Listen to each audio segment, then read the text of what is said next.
Welcome to physical education class. My name is Mahboob Khan and today I am going to teach you about bowling variations, in which first is beamer. Beamer is a kind of aggressive and illegal bowling which directly comes on a batsman's face is known as beamer. Second one, full toss. Full toss. In the full toss, the ball throws the ball directly on the batsman, which is known as a full toss. So difference between beamer and the full toss is the beamer directly comes on a face and the full toss ball you can say directly comes on a bat. So this is main difference. Next one is about the Yorker. Yorker is a kind of very difficult bowling for the batsman. You can say the ball which directly comes on a popping crease or you can say the batsman feet is known as a Yorker.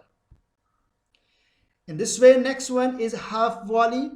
Half volley is also slightly moving forward of the Yorker or you can say means full length and between the popping crease there is a one place which is known as a half volley.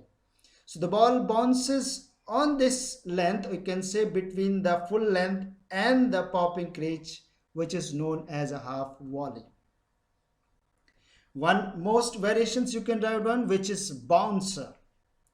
You can see one short pitch is there, so the ball who goes in the short pitch and goes above, you can say above the waist level or the shoulder level, which is known as a bouncer. So this is all about today's bowling variations. Thank you so much.